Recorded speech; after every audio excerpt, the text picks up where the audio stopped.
So are the communists turning against the people that put them in power?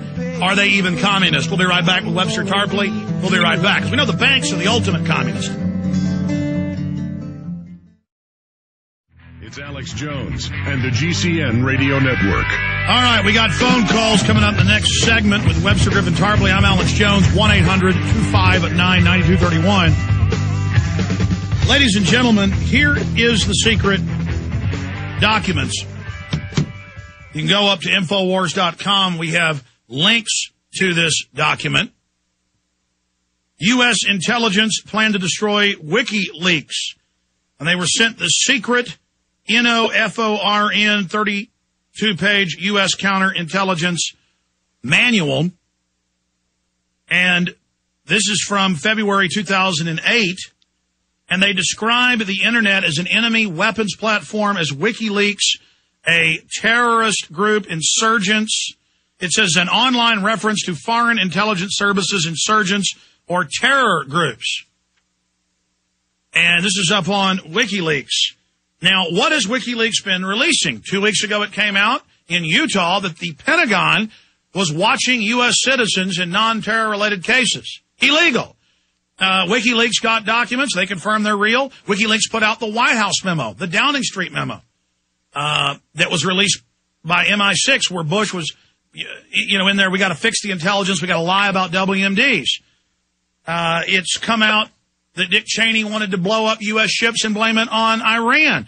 They hate this site. There's a lot of others that are doing it as well. But I noticed in New Zealand, when they started banning sites till people scream bloody murder, it was Infowars.com, PrisonPlanet.com, WikiLeaks.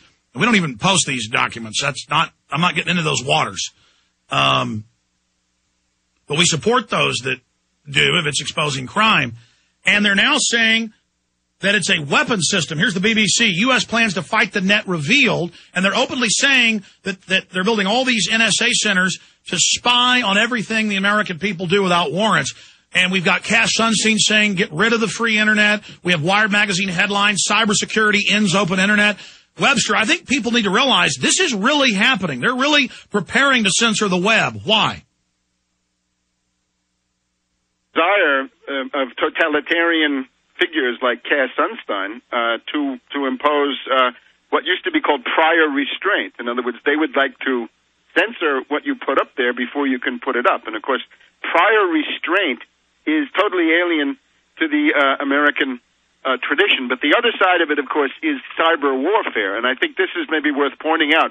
You covered, of course, the CNN 2-hour special featuring all these 9/11 heavyweights and plug uglies a couple of weeks ago, which was the simulation of this big attack on the United States coming from Russia, China, and Sudan that eventually shut down the entire electrical system. I think there's a group in the Pentagon and the think tanks, and I'm looking especially at Yoda, Andrew Marshall, at the Office of Net Assessment in the Pentagon, the guy who actually controls the Pentagon Defense Science Board from behind the scenes. And they're gearing up for cyber hysteria, cyber warfare. And I think they have 4 things in mind. The first is total exaggeration of what can be done, right? They say, a telephone virus can shut down the telephone system, you can shut down the airports, you can shut down the trains, you can shut down the power systems. As far as I can see, this is baloney, malarkey. It has never been done. And the sources for the idea that it could be done are the CIA on one side and the Wall Street Journal on the other. So the worst of the rogue network and the worst of the Wall Street gang. So I think people have got to realize this idea that you can sabotage a nuclear reactor from afar with a virus through a computer is probably in the same league with Saddam's weapons of mass destruction or Tony Blair saying Iraq can strike London within 45 minutes. We remember all of this fantastic stuff. The other thing they try to do is to take the language of the Cold War and the language of nuclear confrontation and translate that into this new cyber jargon, right, of the computer age. Remember, deterrence, retaliation, first strike, second strike, counter value, counter force, all this stuff. They now translate that into computer talk so that you can think about this, right? And they're attempting to educate the public in the idea that this is possible, which, I think it's actually not. And again, why would regional power grids be hooked to the Internet? Why would nuclear reactors be hooked to the internet? I mean, obviously it's made up, it's exaggerated. That's admitted for anyone that knows any basics of computers. My IT guys say this is a complete joke. Right. But why would they? And clearly they're gearing up to launch a false flag against themselves right as they're trying to pass the cybersecurity takeover in the Senate. I would actually call this virtual flag terrorism. This is the expression that I've tried to coin. Virtual flag terrorism. Because look at this wonderful advantage. Something happens, you can blame Russia and China, and how is anybody going to say, no, it's a lie, no, it's not true? They'll say the NSA has determined that this was this crash in the D.C. subway was actually caused from Beijing or Moscow or Irkutsk. They could take a regular train derailment or a regular power outage and say that Americans did it or communists did it or the Keebler elves did it or the brain bug did it. We'll be right back. Okay, moving quick now. Webster, this is not just you saying this. It's Wall Street Journal. It's Wired Magazine. We've got the bill. We've got the White House saying they want to censor the internet, attack U.S. websites, censor people, force everybody onto a new internet too, where according to the new rules, it's a private corporate system that the government pays for with tax money. And they say, oh, well, you can have the old internet that doesn't work anymore, but if you're on the new web, well, there's all these rules. You've got to have a sub-website on a larger domain. Continuing, clearly I've been saying I believe there's going to be a virtual flag attack. I've called it a fake false flag internet attack. Great term you've coined, a virtual flag attack. And it looks like they're really, again, going hard and heavy with the pre-conditioning that they're the good guys. It's going to come. They've got to take all your rights. Everybody who has a website's got to be certified. Anybody in IT's got to be certified. It talks about youth corps in high school and college recruiting them to just have hundreds of thousands working for the feds. I mean, this is declaring war on the internet. We've been saying that for years, but here's the BBC. U.S. plans to fight the net revealed. Webster Tarpley. Bottom line, where's this going? Well, if you notice, the cast of characters, the cast of enemies and targets that come with this whole new thing is now different. In that CNN special, somebody at some point brings up the question, is this bin Laden, is this Al-Qaeda? And they practically laugh him out of the room. They respond with brusque dismissal, even scorn, right? How could they do that? That's a bunch of guys who live in caves, right, according to the well-known myth. Well, of course, that was always the problem with the 9/11 story. But now it's different. It's China, Russia, Sudan are the three that are mentioned. City of Irkutsk in Siberia is supposedly the source of this terrible virus that shuts down the U.S. electrical system, and the virus in the cell phones comes from Khartoum in Sudan. Chinese. And so we've got to take your web freedom to save you from shadowy Ruskies. Right, but they're looking for conflict. In other words, it's an area of confrontation which they think they can do. In other words, with nuclear war, of course, it's unthinkable. You can get your head blown off.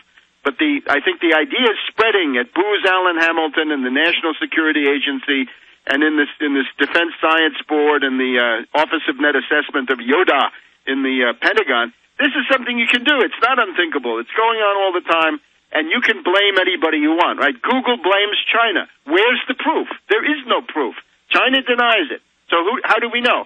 So you can essentially attack yourself. You can shut down your own nuclear reactor or airport and then say, oh, that was Moscow. That was Beijing. And again, Bush's cybersecurity bill 2 years ago that Obama's ramming through, headline, should Obama control the net? Mother Jones.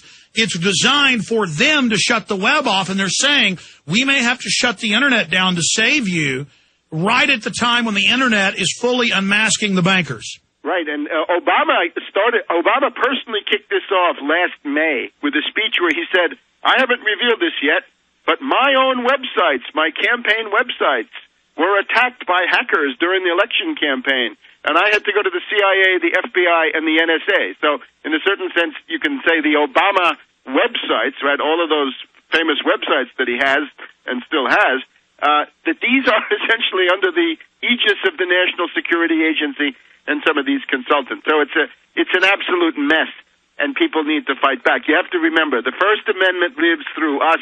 The First Amendment, use it or lose it. So use your rights before somebody comes and takes it away.